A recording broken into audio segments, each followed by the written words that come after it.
मेरा नाम दुर्गेश चंद्र द्विवेदी है। मैं थियोलॉजी डिपार्टमेंट का हेड हूँ। लगभग 30 सालों से स्वास्थ्य के बारे में मेरी बहुत रुचि रही है, जिज्ञासा रही है। पिछले 5 वर्षों से मैं डिप्रेशन के बारे में शोध कार्य कर रहा हूँ। वर्तमान समय में लॉकडाउन से बहुत कुछ सीखने का मिला है। हम लोग अंतर्मुखी हुए हैं, घरों में कैद रह करके हम लोग अपने शरीर के ऊपर, मन के ऊपर, अपनी अंतरात्मा के ऊपर, अपने परिवार के ऊपर ध्यान देना हमने सीखा। जहाँ इसके पहले जो हमारी ज़िंदगी थी वो एक भाग दौड़ ही थी केवल, उससे बच करके लोगों ने ध्यानपूर्वक विचारना शुरू किया। लोगों का ध्यान जीवनी शक्ति के ऊपर गया। लोगों ने देखा कि कोरोना जैसे बीमारी की अभी अचूक कोई दवा इतनी जल्दी विकसित नहीं हो सकती है। वही लोग इससे बच सकते हैं जिनकी जीवनी शक्ति प्रबल हो। तो जीवनी शक्ति के ऊपर लोगों ने ध्यान देना शुरू किया। लोगों ने आयुर्वेद और योग के ऊपर ध्यान देना शुरू किया और अपनी जीवनी शक्ति को बढ़ाना शुरू किया। वास्तव में यदि मनुष्य की जीवनी शक्ति, प्रतिरोधक क्षमता अगर बढ़ी चढ़ी हो तो विश्व को कोई भी कीटाणु, कोई भी रोगाणु उसको नष्ट नहीं कर सकते, उसको रोगग्रस्त नहीं कर सकते हैं। मनुष्य की प्रतिरोधक क्षमता स्वयं लड़ करके उस रोग को समाप्त कर सकती है। हमारी संस्कृति रही है, हमारी संस्कृति का सूत्र रहा है बलम उपास से।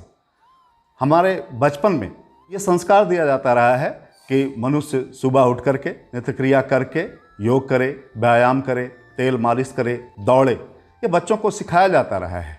ऋषियों के समय में भी यही परंपरा रही है, जिसके कारण कि लोगों की औसत या आयु जो है 100 वर्ष की हुआ करती थी। 100 वर्ष का मतलब होता है कि कुछ लोग 125 वर्ष भी जीते थे, कुछ लोग 150 वर्ष भी जीते थे, कुछ लोग 90 वर्ष जीते थे। औसत आयु जो थी वो 90 वर्ष थी। उसका कारण था कि लोगों ने अपनी जीवनी शक्ति को बढ़ाने पर ध्यान दिया। वर्तमान समय में क्या हो गया? वर्तमान से लोग शॉर्टकट चलने लगे और दवाओं के पीछे पड़ने लगे। एक समय ऐसा भी था कि जब कोई पैथी नहीं विकसित थी तो लोग केवल स्वास्थ्य के नियमों का पालन करके दीर्घायु होते थे। यदि कोई रोग हो जाया करता था तो वो लंघन करके, व्रत उपवास करके रोग को दूर कर लेते थे। लेकिन आज का जो दौर चल रहा है इसमें ऐसी चीज़ का विश्वास ही नहीं किया जा सकता है। आज तो आदमी का फैशन चल गया है कि यदि हमारे परिवार में 5 डॉक्टर हों तो हम बड़े गर्व के साथ हम बताते हैं लोगों को कि हमारे 5 जो है वो डॉक्टर हैं हमारे। लेकिन ये हमारे लिए शर्म की बात होनी चाहिए। टॉलस्टॉय कहते थे यदि कोई व्यक्ति बीमार हो तो उसको जेल में डाल देना चाहिए। क्यों कहते थे? क्योंकि उस व्यक्ति ने अपने पेट पर अत्याचार करने के लिए जिह्वा को घूस दिया है। हम दिन भर खाते रहते हैं, हमेशा खाते रहते हैं। हमने अपने पेट को डस्टबिन बना रखा है। हम कभी विचार किए हैं कि हमको कितना खाना चाहिए, क्या खाना चाहिए?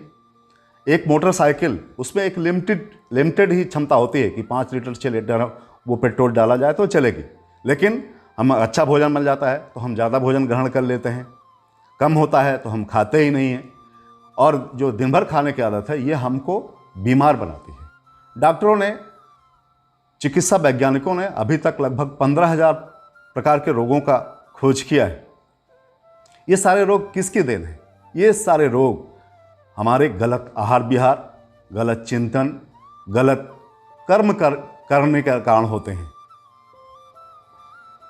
यदि मनुष्य गलत आहार विहार करेगा, बिना विवेक के अगर अनावश्यक रूप से अभक्ष्य भोजन ग्रहण करेगा तो भी बीमार होगा।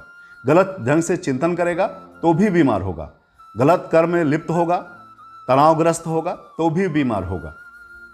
अभी हमारा ध्यान तरह तरह की पौष्टिक चीज़ें खाने पर है, उसके पचाने तथा निष्कासन पर नहीं है। कई रोग तो इसलिए हो जाते हैं कि भोजन पचता नहीं है और वो पेट के निचले हिस्से में टॉक्सिन के रूप में, आंव के रूप में जमा रहता है। ये रोगों की जड़ है। अगर हमारे पेट में टॉक्सिन जमा है, शरीर में टॉक्सिन जमा है, तो ये तरह तरह के रोगों का रूप धारण करके सामने प्रकट होगा। यदि हम संतुलित आहार करें तो हम स्वस्थ रह सकते हैं। संतुलित आहार क्या है? संतुलित आहार यह है कि यदि हम अपने भोजन में 80% एल्कलाइन ग्रहण करें, अर्थात क्षारीय भोजन ग्रहण करें, और 20% एसिडिक भोजन ग्रहण करें अर्थात अम्लीय भोजन ग्रहण करें तो हम स्वस्थ रह सकते हैं। क्षारीय भोजन कहते हैं सब्जी को, फल को, अथवा भिगोया हुआ अन्न हो अथवा भिगोया हुआ ड्राई फूड हो, तो ये सब क्षारीय भोजन है। और अम्लीय भोजन क्या है? जो अन्न हम पका करके खाते हैं, उबाल करके खाते हैं, भून करके खाते हैं, ये अम्लीय भोजन हो जाता है। हमारी आमतौर पर जो आदत है खाने की, भोजन की, दाल चावल रोटी, यही खाने की आदत है, ये सब अम्लीय भोजन है। दोनों टाइम हम यही भोजन ग्रहण करते हैं। सब्जी भी जो हम ग्रहण करते हैं वो उसको भी हम इतना मसाला डाल देते हैं कि वो जहर बन जाता है, वो अम्ल बन जाता है। तो क्या उसका क्या परिणाम होता है कि हम 100% अम्लीय भोजन ग्रहण करते हैं। अम्ल हमारे शरीर के लिए आवश्यक है। हमारे आमाशय में 3 प्रकार के पाचक जूस बनते हैं। नंबर 1 पेप्सिन, नंबर 2 म्यूकस और नंबर 3 HCl।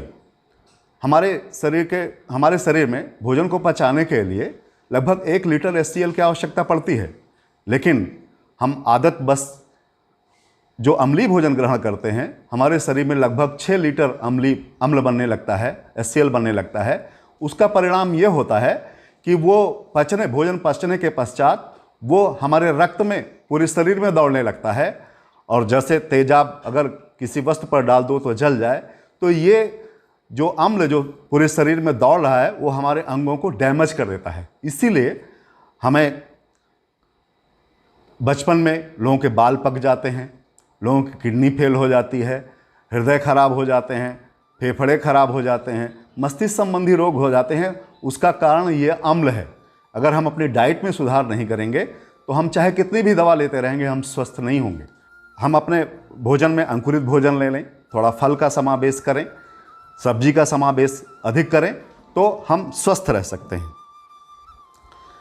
कई लोग होते हैं कि यदि कैंसर हो जाए, बड़ी बीमारी हो जाए, तो वो अपना खेत बेच करके भी वो 5 लाख रुपए भी खर्च कर देंगे, 10 लाख रुपए भी खर्च कर देंगे, लेकिन स्वस्थ रहने के लिए, वो बीमार ही ना हो, इसकी व्यवस्था के लिए वो 100 रुपए भी खर्च करने के लिए तैयार नहीं है कि वो दूध के ऊपर खर्च कर दें या फल के ऊपर खर्च कर दें या ऐसी औषधियों के ऊपर खर्च कर दें जो उनके स्वास्थ्य की रक्षा करती है। आयुर्वेद कहता है स्वस्थस्य स्वास्थ्य रक्षणम आतुरस्य प्रशमनम च। इसका मतलब है कि आयुर्वेद स्वस्थ व्यक्ति के स्वास्थ्य की रक्षा करता है। उसके अधिकतर उसका ध्यान इस पर है कि स्वस्थ व्यक्तियों के स्वास्थ्य की रक्षा कैसे की जाए। कई सारी वनौषधियाँ हैं, बहुत सारी जड़ी बूटियाँ हैं कि जिसका सेवन करके आदमी की जीवनी शक्ति बढ़ सकती है। जैसे अश्वगंधा है। अश्वगंधा एक ऐसी औषधि है, यदि उसका आदमी सेवन करे नाश्ता के पश्चात, यदि 1 गोली अश्वगंधा की गोली ले ले तो वो स्वस्थ रह सकता है, कई सारी बीमारियों से बच सकता है। कई सारे रोग होते हैं जैसे सिर दर्द है, बदन दर्द है, पेट दर्द है, पैर में दर्द है, सर्दी है, जुकाम है, खांसी है।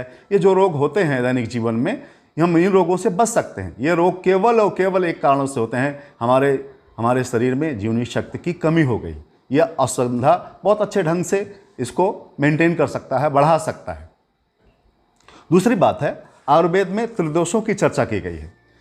रोगों का कारण वात पित्त कफ है। यदि वात बढ़ गया तो वायु संबंधी बीमारियां होंगी, हमारे जोड़ों में दर्द होने लगेगा, हमारे सिर में दर्द हो सकता है। अगर पित्त बढ़ गया तो हमको खट्टी डकार भी आ सकती है, हमको चक्कर भी आ सकता है, हमको फोड़ा फुंसी भी हो सकता है। यदि कफ हो गया तो हमको सर्दी जुकाम हो सकता है, खांसी भी हो सकती है। यदि हमने संभाला नहीं तो हमको टीबी भी हो सकती है। तो यदि हम आयुर्वेद में एक औषधि है आमल की, आंवला एक औषधि है।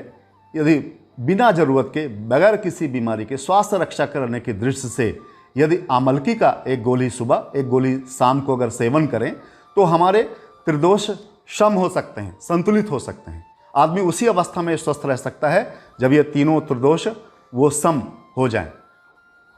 आयुर्वेद में एक आमलकी है और योग में एक भर्सिका प्राणायाम है। भर्सिका प्राणायाम हम ठंडक में कर सकते हैं, लेकिन गर्मी में चूंकि गर्मी ज़्यादा होती है तो हम उससे बचते हैं। तो आमलकी का सेवन तो हम 12 मास कर सकते हैं। अपने परिवार के सदस्यों को 1 आमलकी खाली पेट सुबह और एक आमलकी की बटी जो है हम शाम को दे सकते हैं। इससे धीरे धीरे हमारी बीमारियां वैसे ही खत्म हो जाएंगी जैसे कि बसंत के महीने में, गर्मी के महीने में जो पतझड़ आता है तो पत्ते झड़ जाते हैं। तो हम इन बातों पर ध्यान दें।